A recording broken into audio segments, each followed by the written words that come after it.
Yasu Malakido.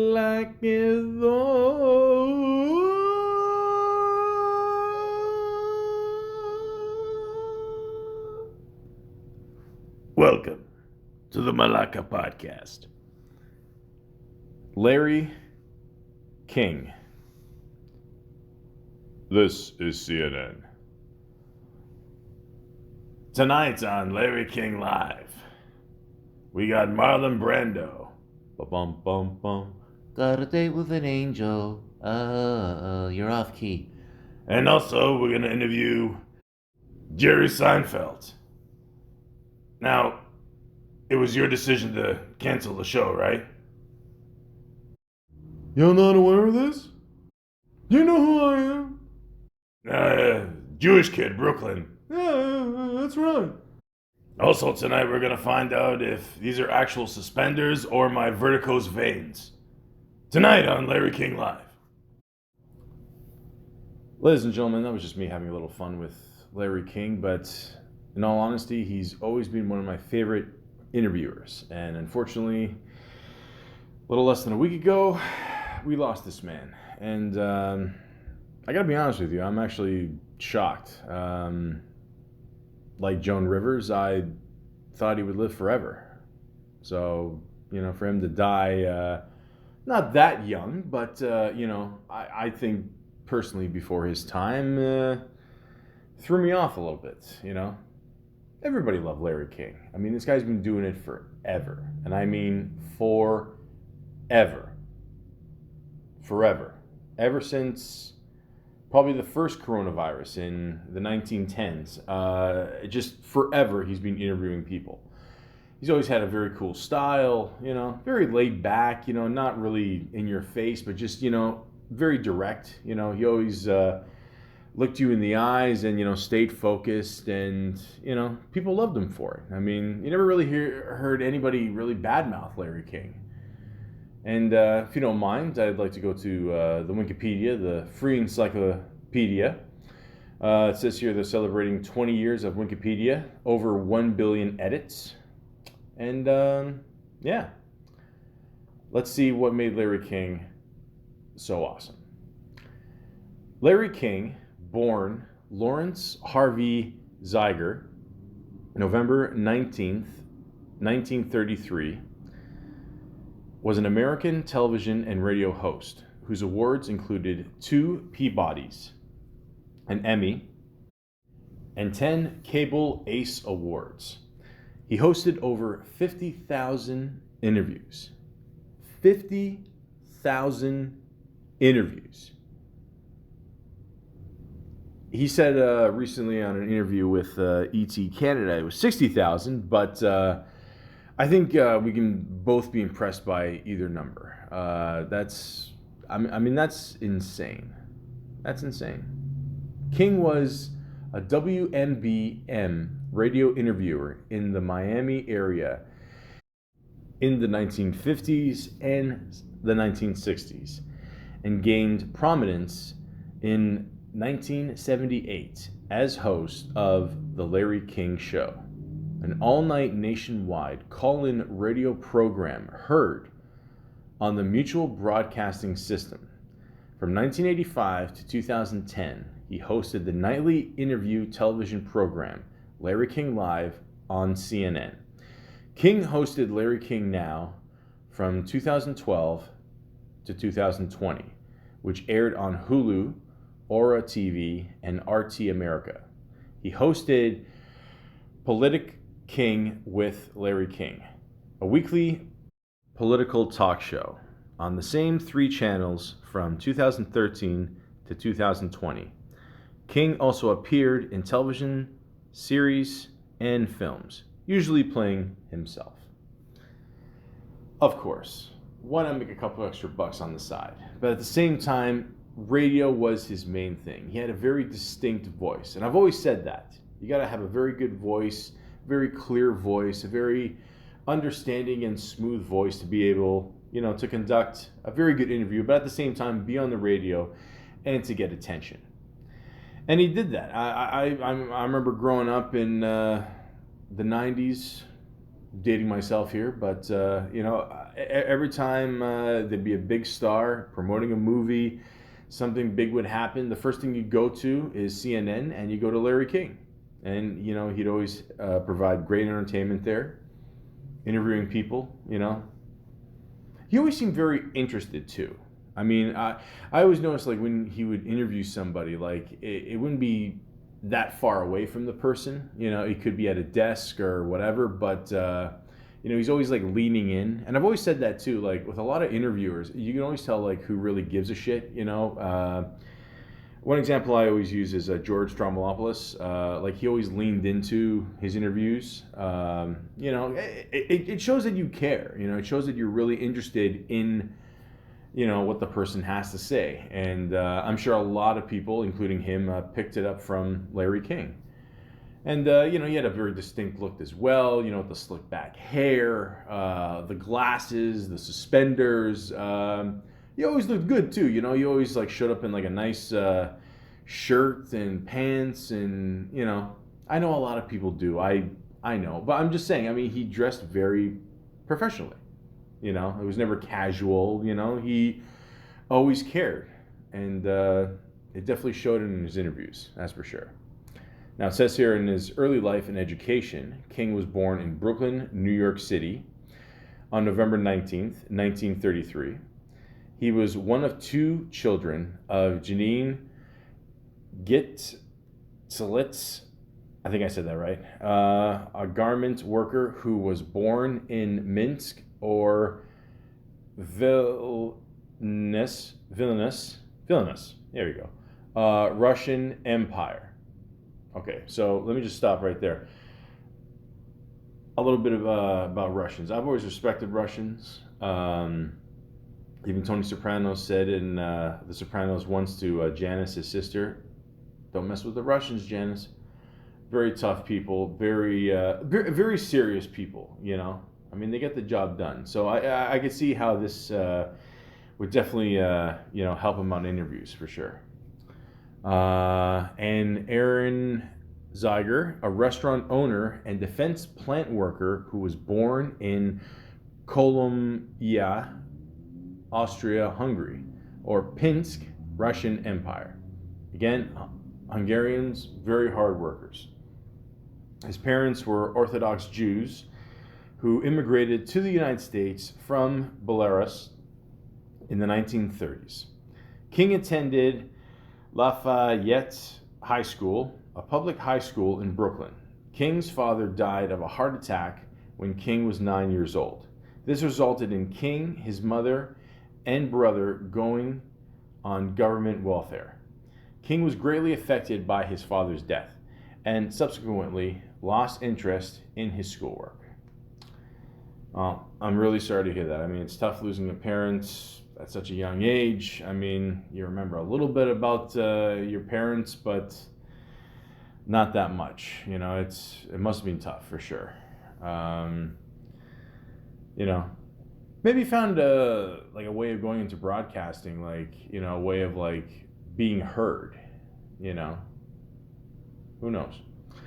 After graduating high school, Larry worked to help support his mother. From an early age, he desired to work in radio broadcasting. It says here in Miami Radio and Television, a CBS staff announcer whom King met by chance suggested he go to Florida, which was a growing media market with openings for inexperienced broadcasters.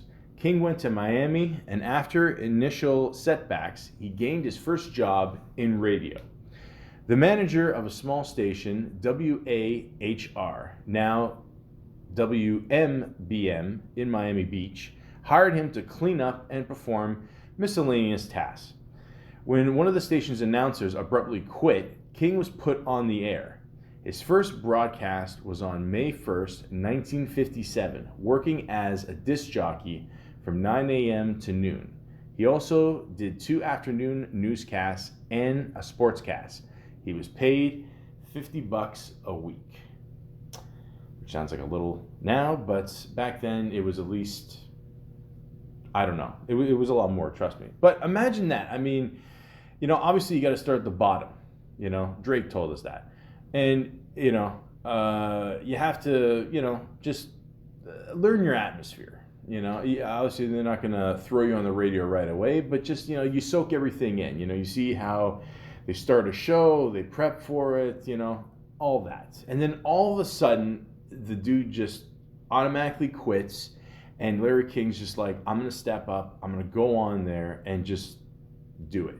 I mean, that's awesome. I mean, see, that's the thing too. Like, a lot of people say, oh, a lot of it's luck, right place, right time. It's true, but you got to be the one to actually step up, to the plate and hit it out of the park. So there you go, man. I mean, good for him. You only get so many chances in life. And of course, they said Miami back in the day was a growing market for radio. I'm not surprised. Miami was, well, it still is pretty hot temperature-wise, and people want to go outside. They want to, chill on the beach and probably just listen to the radio, listen to some tunes, listen to the news, like get everything from the radio. For those of you that are under the age of 20, listen to this. I'm going to explain what a radio is later, but back then, this is what people used as a device to get news, get music, and they couldn't make phone calls with it, but not that people with cell phones today make phone calls with them anyway, but yeah, and it was a source of entertainment, and it was it was there, man, and he took advantage of it, and good for him. He acquired the name Larry King when the general manager claimed that Zeiger, I hope I'm saying this right, Zeiger, okay, was too difficult to remember. That proves my point. So minutes before airtime, Larry chose the surname King, which he got from an advertisement in the Miami Herald for King's Wholesale Liquor. Within 2 years, he legally changed his name to Larry King. There you go. See, he's not full of himself. He didn't just give himself the name King because, he thinks he's all high and mighty. No. He got it from he got it from the magazine or whatever. So there you go. Again, everything just falls into place. You know what I mean? That's cool. Larry King. 3 syllables. That's it. Everybody can remember that. He began to conduct interviews on a mid-morning show for WIOD at Pumpernickel's restaurant in Miami Beach. He would interview whoever walked in. His first interview was with a waiter at a restaurant. 2 days later, singer Bobby Darin in Miami for a concert that evening walked into Pumpernickel's having heard King's radio show. Darin became King's first celebrity interview guest. And again, Miami, happening town. Everyone loves the heat, going out for some food. Bobby Darin, very popular singer. And you know what? Again, some things just work out perfect. He's there. He's like, you know what? Let me take a chance. Worst case, he says no. Bobby Darin heard him. He's like, you know what? Let me give this kid a chance. And there you go. That's it. I mean, how great is that? All these things are just falling into place, But again, you got to take advantage. You got to, get in there and, no one's going to interview someone for you. You got to go in there and take a chance yourself. King's Miami radio show brought him local attention. A few years later, in May 1960, he hosted Miami Undercover, airing Sunday nights at 11:30 p.m. on WPST TV Channel 10, now WPLG. On the show, he moderated debates on important local issues of the day. King credited his success on local television to the assistance of comedian Jackie Gleason, whose national television variety show was being taped in Miami Beach beginning in 1964. That show really took off because Gleason came to Miami, King said in a 1996 interview he gave when inducted into the Broadcasters Hall of Fame. He did that show and stayed all night with me. We stayed till 5 in the morning. He didn't like the set, so we broke into the general manager's office and changed the set. Gleason changed the set. He changed the lighting, and he became like a mentor of mine. Again, that's awesome. I mean, if you don't know who Jackie Gleason is, shame on you. One of the funniest shows of all time, The Honeymooners. They only taped so many episodes. My suggestion to you is don't watch those lost episodes. It sounds tempting, but just trust me on that one. But yeah, very funny individual. Very, very funny. And again, this is a really good point because he said he didn't like the atmosphere, that they were going to conduct the interview. So what did Larry King do? They broke into the office there and they changed everything around just so he was happy, which I've always said that as well. To conduct a very good interview, you have to have a good surrounding set. You got to, provide comfort for your guest. If your guest is not comfortable, he or she is not going to give you a good interview. It's just going to be very tense. It's going to be, it just won't be natural, So you do whatever you got to do, to provide for your interviewer. And he did that. And obviously, he was at a young age. And, when you're younger, you're still learning the ropes, whatever. And you're going to do whatever it takes to get ahead in this business. And he did that. So that's great. During this period, WIOD gave King further exposure as a color commentator for the Miami Dolphins of the National Football League. During their 1970 season and most of their 1971 season. However, he was dismissed by both WIOD and television station WTVJ as a late-night radio host and sports commentator as of December 20th, 1971, when he was arrested after being accused of grand larceny by a former business partner, Louis Wolfson. Other staffers covered the Dolphins games into their 24-3 loss to Dallas in Super Bowl V1, also known as Super Bowl VI. King also lost his weekly column at the Miami Beach Sun newspaper. The charges were dropped. Eventually, King was rehired by WIOD. For several years during the 1970s, he hosted a sports talk show called Sports a la King that featured guests and callers. Now on Wikipedia here, they show the classic mugshot. I just can't picture Larry King being arrested for anything. And if you look at the picture, neither can he. It's pretty good. It says here, King's mugshot from his 1971 arrest in Miami. The charges were ultimately dropped. So, we're all confused by this. I don't know what happened. Maybe he was too real. Maybe the guy, I don't know, he wanted some payback or something, I don't know. It's listen. One thing you gotta learn is, if a lot of things in this business, they will come to you, and like I said, you gotta take advantage of it. Some people come up quicker than others. Maybe this guy was jealous. Wolfson, we all know what we're thinking here. All I'm saying is, he was cleared by the charges, and, Larry King was able to, lean back on the tables and give his interviews like a king should. Starting on January 30th, 1978, King broadcast nationally on a nightly mutual broadcasting system, coast-to-coast broadcast, inheriting the talk show slot that had begun with Herb Jepko in 1975, then followed by Long John Nebel in 1977. Shut up, we're all laughing. Until his illness and death of the following year. King's mutual show rapidly developed a devoted audience. The Larry King Show was broadcast live Monday through Friday from midnight to 5:30 a.m. Eastern Time. King would interview a guest for the first 90 minutes, with callers asking questions that continued the interview for another 90 minutes. At 3 a.m., the Open Phone America segment began, where he allowed callers to discuss any topic they pleased with him. until the end of the program when he expressed his own political opinions. Many stations in the Western time zones carried the Open Phone America portion of the show live, followed by the guest interview on tape delay. Now that's a great idea. So,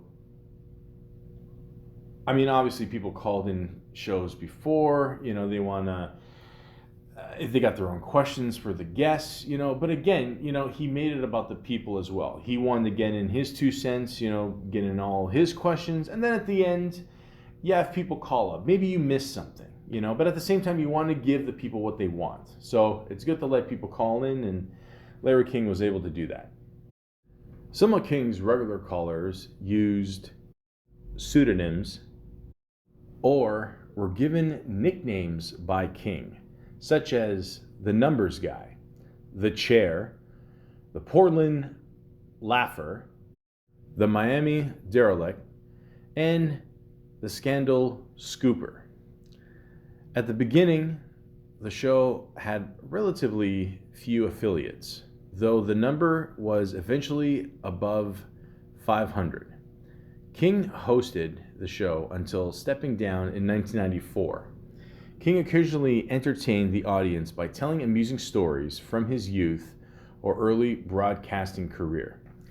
Now that's also something very important. When you give an interview, you want the person to, be comfortable. But at the same time, just before the interview, you're introducing yourself, you may be starting off with a little bit about yourself.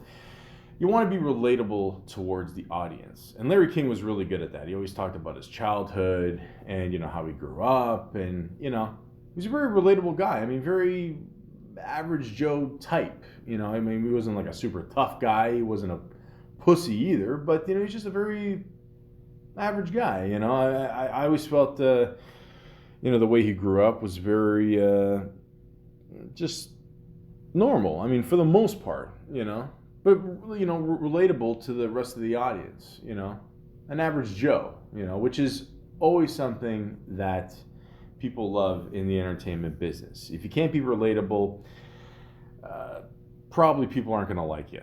So, for its final year, the show was moved to afternoons. After King stepped down, Mutual gave the afternoon slot to David Brenner, and Mutual's affiliates were given the option of carrying the audio of King's new CNN evening television program.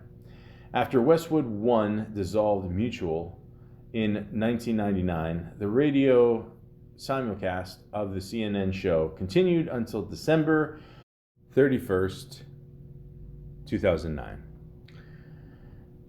Now this is the good part, guys. Larry King Live. This is basically what made Larry King what he is today.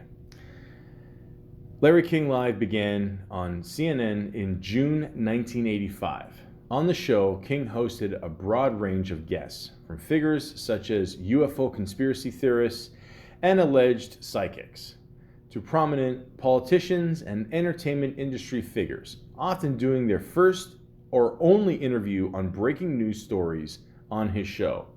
After broadcasting his CNN show from 9 to 10 p.m., King then traveled to the studios of the Mutual Broadcasting System to do his own radio show when both shows still aired. So this guy's working his ass off day and night. So again, he knows the opportunity. He's given it. He doesn't want to. Obviously, you're not going to give up a spot on CNN, of all the different people he gets to interview. But he doesn't want to give up his own thing either. So that's great. Two of his best remembered interviews involved political figures. In 1992, billionaire Ross Perot announced his presidential bid on the show. In 1993, a debate between Al Gore and Perot became CNN's most watched segment until 2015. So even at the time, people knew, how big Larry King was. Now he's on CNN. It's broadcast live all over the world. So people knew, even a guy like Ross Perot, came on there. He knew if he announced it there, he was going to get attention. There you go. Unlike many interviewers, King had a direct, non-confrontational approach. His reputation for asking easy, open-ended questions made him attractive to important figures who wanted to state their position while avoiding being challenged on continuous topics. King said that when interviewing authors, he did not read their books in advance so that he would not know more than his audience.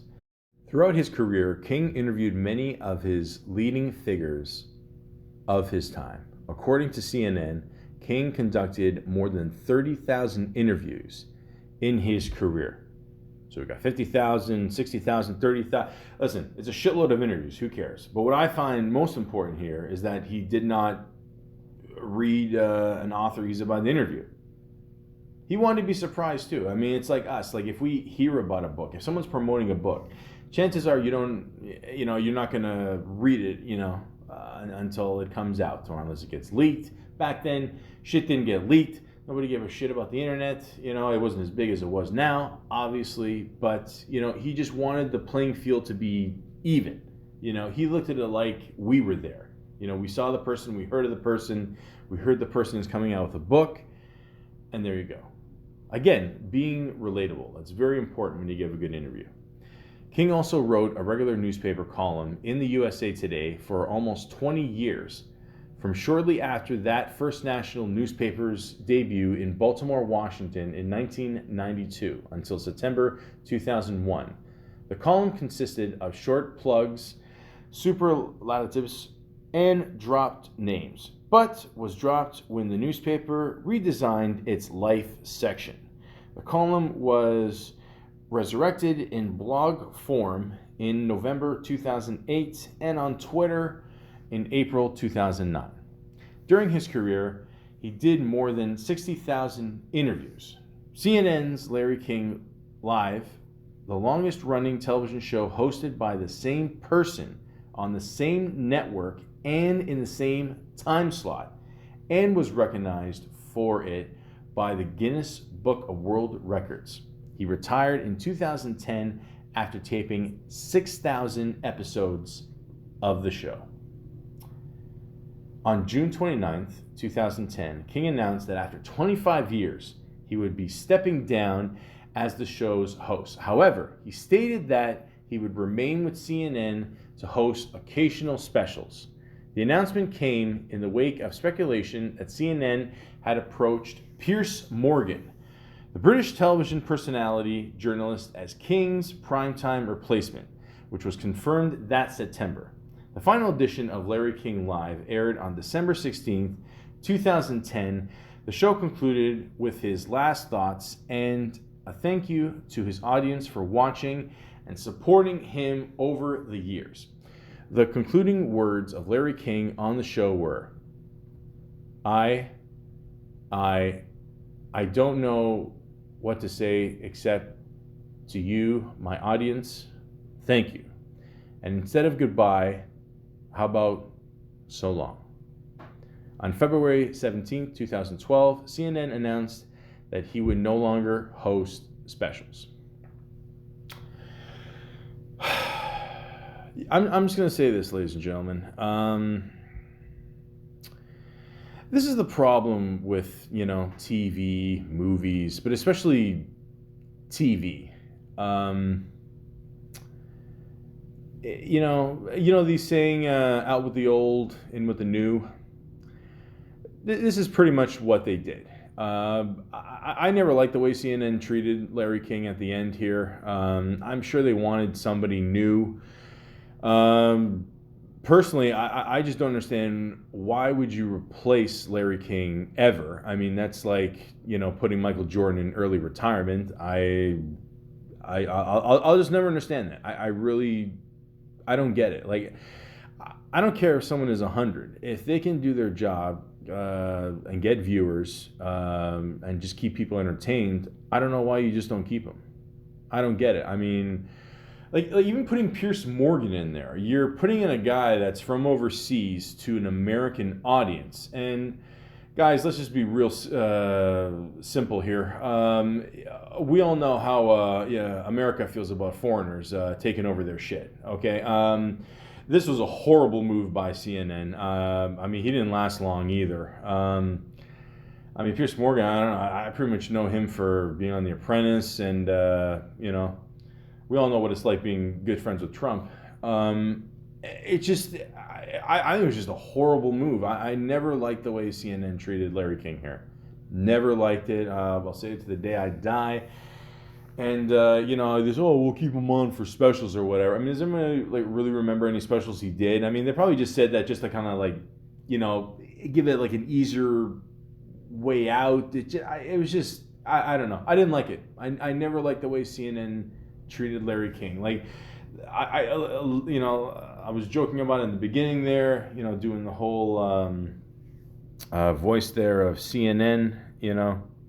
Done by the great James Earl Jones. And I mean, that's all I think about every time I still think about CNN. Obviously, James Earl Jones and Larry King. I mean, Larry King is. He's basically like if I think of wrestling, like who's the main guy of all time? Hulk Hogan. I mean, I think of Larry King as the main guy of CNN, and he always will be, even to this day. I mean, I don't know. And, obviously in this business, when you make a mistake, you can't, it's rare you hire the person back and admit you made the mistake, but I don't know. I just never liked the way CNN treated Larry King. I said it. I stand by it. Larry King, you're awesome. But a guy like Larry King obviously is going to find other ventures. He wants to keep going. Why? Because he loves doing it. And of course, at this time, I mean, the internet has obviously taken over. Nobody watches TV anymore, So of course, what's he going to do? He's going to go to other outlets. And it says here in March 2012, King co-founded Aura TV, a production company with Mexican business magnate Carlos Slim. On January 16th, 2013, Aura TV celebrated their 100th episode of Larry King Now. In September 2007, King stated that he had no intention of ever retiring and expected to host his programs until he died.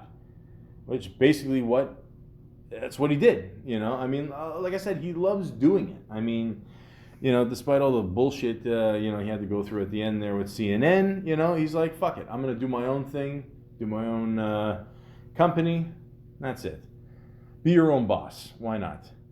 Aura TV signed a multi-year deal with Hulu to exclusively carry King's new talk-oriented web series, Larry King Now, beginning July 17th.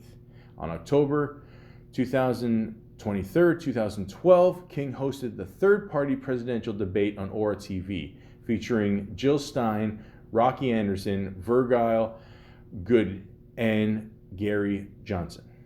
In May 2013, the Russian-owned RT America network announced that they struck a deal with Aura TV to host Larry King Now show on its network. King said in an advertisement on RT America, "I would rather ask questions to people in positions of power instead of speaking on their behalf." The show continued to be available on Hulu.com and Aura TV. The following month, RT America began airing Larry King's new Thursday evening political talk show, Politic King with Larry King, beginning with a discussion between Representative Aaron Schrock. Did I say that right? Schrock? Yeah? Okay. Our Illinois Democrat political strategist Peter Fenn and Politico's Deputy Managing Editor Rachel Smolkin about Edward Snowden's leaked scandal, which revealed secret NSA surveillance programs. When criticized for doing business with a Russian-owned TV network in 2014, King responded, "I don't work for RT," commenting that his podcasts, Larry King Now and Politic King, are licensed for a fee to RT America by New York-based Aura TV. It's a deal made between the companies. They just license our shows. If they took something out, I would never do it. It would be bad if they tried to edit out things. I wouldn't put up with that. Well, there you go. Well, surprise, surprise, guys. He's basically made CNN a household name. Then they, let him out the door because, they feel he's too old. And then he goes somewhere else and does business. And then you criticize him for that? Pfft, the fuck out of here. I mean, like people got balls. I swear to God. Whatever the guy wants to do is his business, okay? I don't know. Maybe they're like implying, he's doing deals overseas and, he's not being American enough. I mean, fuck off. I mean, really, like in the end, he's doing his own thing. And he even said himself, he doesn't want the shit being edited, okay? And for the most part, yeah, when you do an interview, you don't want it to be edited. I mean, obviously you can, look, you can tell online or whatever. When you see an interview, you can tell when it's being edited or not. Even these late shows, and I'm sure they do it for time and stuff. But Larry King's old school, man. I mean, he doesn't want to change it for anybody, And in the end, you got to do what you got to do to make money. And you got to do what you got to do to get your stuff out there, Obviously, you're going to piss off some people, but fuck them. Now, obviously, Larry King is not the perfect person.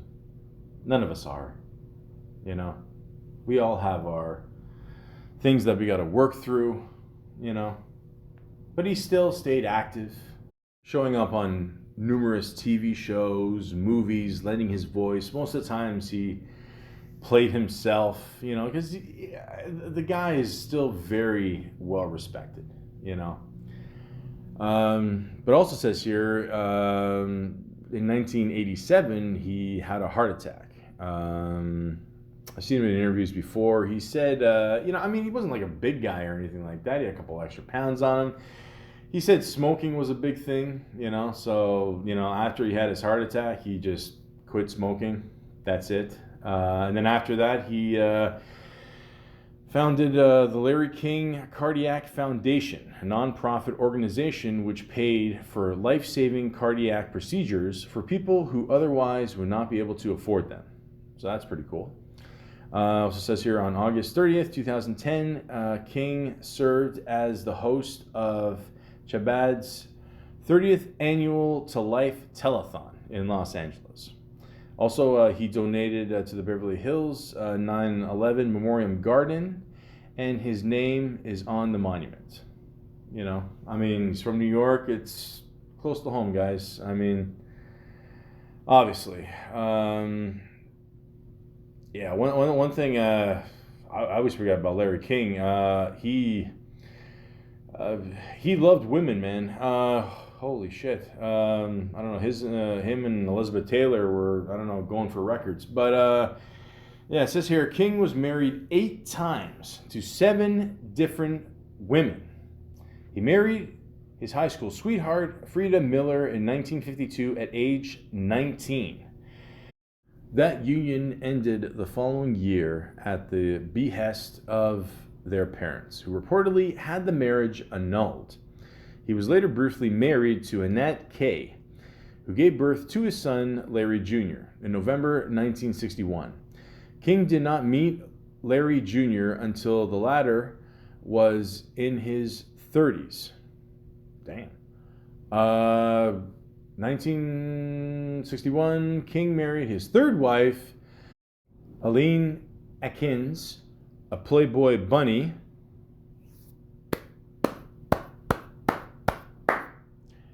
At one of the magazine's eponymous, which I know I fucked up that word, nightclubs. He adopted Atkins' son, Andy, in 1962. The couple divorced the following year.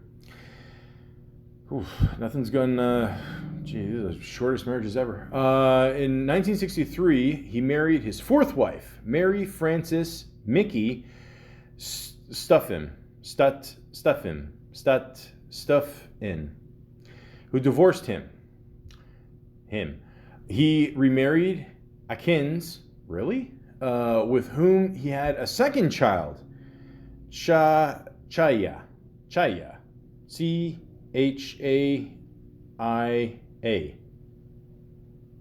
Okay. In 1969. The couple divorced a second time in 1972. Holy shit.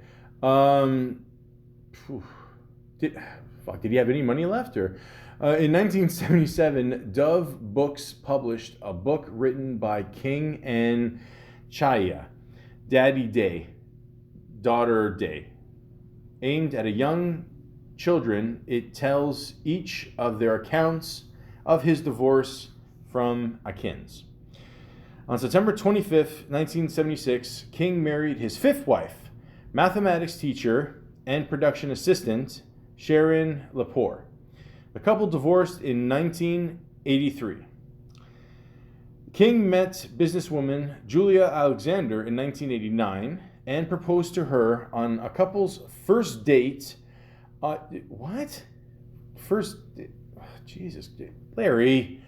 On August 1st, 1989. First date. What the fuck? Jesus. Okay. Alexander became King's sixth wife on October 7th, 1989. When the two were married in Washington, D.C., the couple lived in different cities.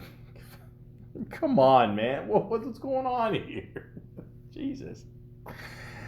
Good Lord. However, with Alexander in Philadelphia and King in Washington, D.C., where he worked, they separated in 1990 and divorced in 1992. Shocker. Holy shit. He became engaged to actress Deanna Lunn in 1995 after 5 weeks of dating. Okay, well, you know what? That's good. You want to wait till past the first date and then wait 5 weeks to make it official. That's much better. But they remained unmarried. Okay, sure. Okay, so he lived on planet Earth. She lived on Pluto. Okay. In 1997, he married his seventh wife, Sean Southwick, born in 1959 as Sean Ora Engerman. I mean, they're going to be divorced in 2 days. What's the difference?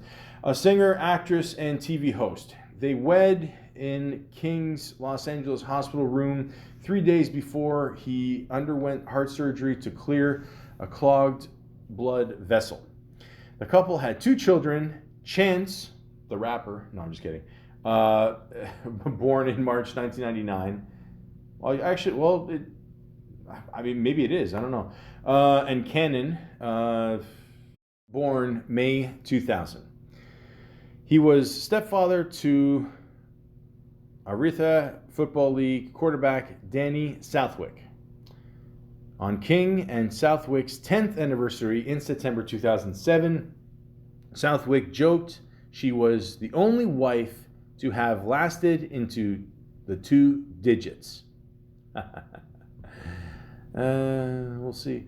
Larry and Sean King filed for divorce in 2010, told you, but reconciled. And filed for divorce again on August 20th, 2019. From his 7 wives, King had 5 children and 9 grandchildren, as well as 4 great-grandchildren. His children with Elena, Andy, and Chaya died within weeks of each other in August 2020.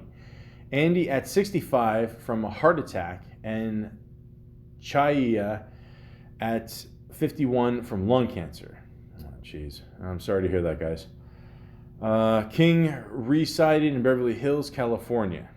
Alongside Brooklyn Dodgers, Los Angeles Dodgers fan, he was frequently seen behind home plate at his team games. He was previously part of an investment group that attempted to bring a Major League Baseball franchise to Buffalo, New York in 1990. After describing himself as a Jewish agnostic in 2005, King stated that he was fully atheist in 2015. In December 2011, King stated that he would like to be chronologically preserved subsequent to his death. In 2017, he stated, "I love being Jewish, am proud of my Jewishness, and I love Israel." one thing he definitely doesn't love is commitment. Jesus, I mean, holy fuck.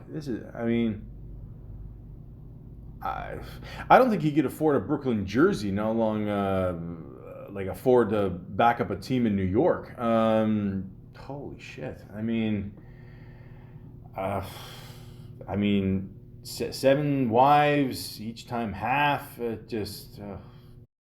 I think it would have been cheaper just to actually purchase the Playboy Mansion, and then worst case, I mean, you just everybody can share. They got a nice pool there, the grotto. Oh, what more do you want in life? But if anybody ever accuses of Larry King not living life to the fullest, jeez. But anyways, like I mentioned before, in 1987 he had the heart attack. And then since then, he got the annual chest x-rays, to keep an eye on his heart condition. And then it says here, during his 2017 examination, doctors discovered a cancerous tumor in his lung. It was then successfully removed with surgery. So there you go, guys. Get yourself checked. Obviously, it's harder during these corona times, but,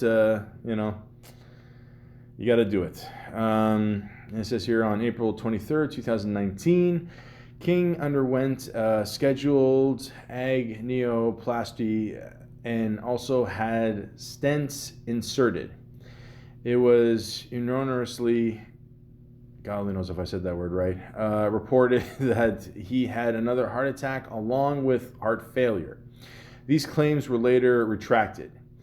He returned to Politic King with, I gotta be honest with you, I'm not a fan of that title, Politic King. It doesn't flow right. I don't know.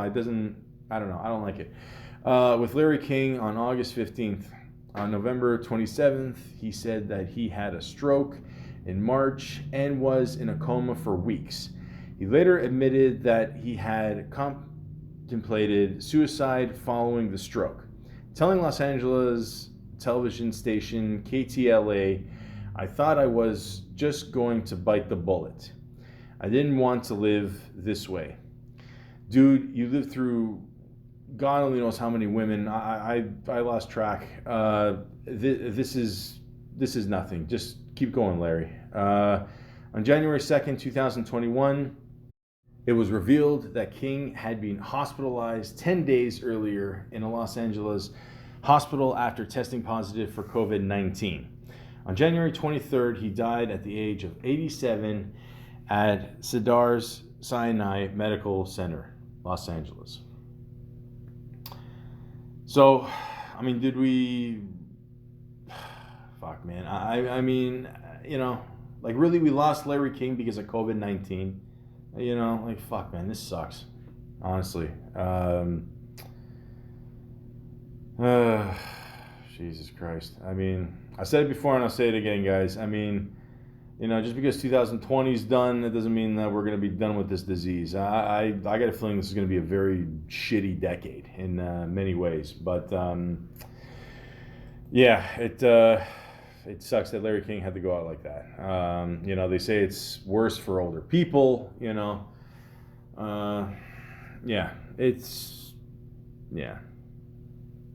Was not meant to end like this. That's for sure. This sucks. For sure. But he left his mark. I mean, like I said before, even in television and film, I mean, he did a lot. Just looking on IMDb here, it says the first thing he ever did was a show called Miami Undercover. He played a guy named Sleepy Sam in 1961. I don't know. It's just to get out there. I don't know. I guess I don't know. Maybe he was throwing a couple bucks. I don't know. Who knows? I don't know. But the main thing I remember him in, and the first thing that people always recognize him in movies, or just in the entertainment business, TV and movie wise, was one of my favorites of all time, Ghostbusters.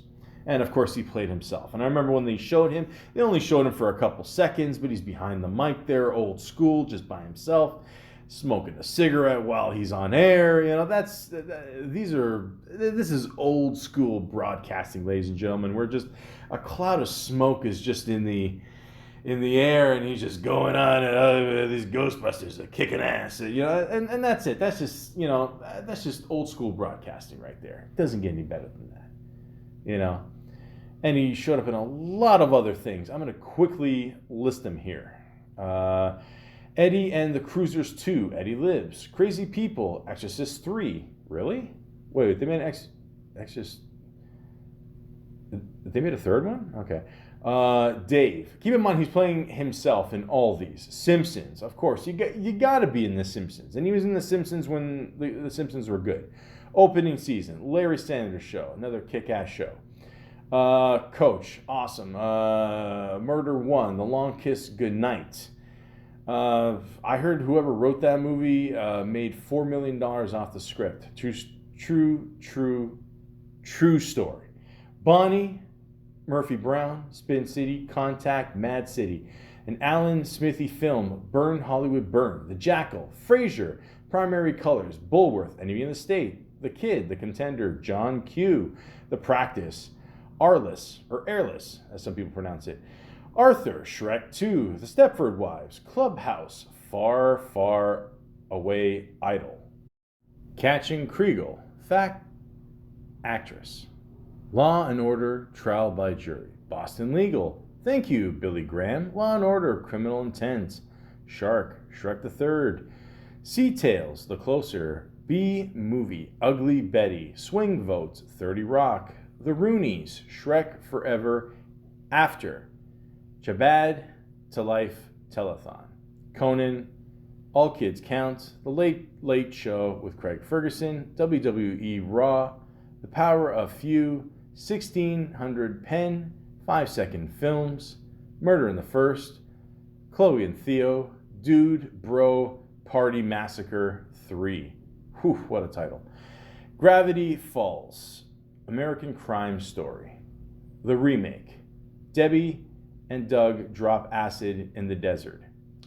And in pre-production, London's Bridge and the Three Keys. And he plays King Pom. Started off as the king, ends as the king. There you go. These are all just extra little money gigs you can get. You can be in every Shrek movie, make a couple bucks. Why not? But we're all going to know him for his awesome interviews. And even the interview I was making fun of before with him and Jerry Seinfeld. Everyone knows about that one. It always shows up in, bloopers or whatever, things, awkward moments in celebrity history, blah, blah, blah, whatever. And even Jerry Seinfeld was stated afterwards. He said he always loved Larry King and he will miss him. The canceled bit was just me having fun with little mistake. Nothing more or less. Hashtag RIP Larry. That's it, He was just having fun with them. I mean, these guys love each other. I mean, he was there to promote the B movie, whatever, which Larry King was in anyway, playing himself as a bee. There you go. They're just having fun, guys. That's it. You know how much money Jerry Seinfeld made off that last episode? Come on. Larry King knows. They're just fucking around. That's all, man. That's it. That's all it is. It's show business. It's entertainment. I'll tell you what's entertaining, though, is when Larry King interviewed Marlon Brando. I don't know. He interviewed a bunch of people. The two Bushes there, which I don't know. Is it just me, or do they look alike? But I don't know. Anyways, my favorite interview that Larry King did was with Marlon Brando. And, he did it at his house. Marlon Brando, as you know, is one of the best actors of all time. I love this man. And so did Larry King. You could tell he was just having fun there. There's a part of an interview there where, it just zooms in on Marlon Brando's feet. He's got his feet on whatever, a little thing there, and like he's not wearing any shoes. He doesn't give a shit. He's just, they're just talking like no one else is watching. You know what I mean? It's just two friends bullshitting. That's all it is. And that's what a real good interview is. I mean, it's just, like both people are comfortable. You just, as the interviewer, obviously you want to get as many facts in, and, some memorable moments, get as much as you can in there. But, at the same time, make the guest feel comfortable. Marlon Brando, at this point, I'm not saying he didn't give a shit, but I don't think he really ever gave a shit. In the sense where, he's one of these people, love me or hate me. That's it. And God bless him for it. Rest in peace to Marlon Brando as well. And, like at one point Larry is sweating and like Brando just gets like a piece of bounty, whatever, and puts it on his head and kind of sticks like glue and then just kind of rips it off and boom, that's it. That's it. And then at one point they're singing, and then what do? They end it with a kiss. That's it. Just two friendly guys just kissing. I mean, we all know Larry King has kissed everything at this point, and like why not Marlon Brando?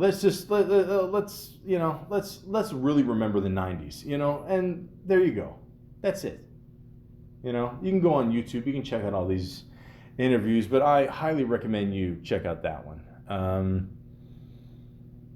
He's definitely going to be missed for sure. He's always been one of my favorite interviewers of all time, And like I said, I think, he just came across as a very average Joe type. I mean, he didn't dress like an average Joe, with the whole suspenders and the bow ties and, the glasses and what, like he had a very unique look for sure, but,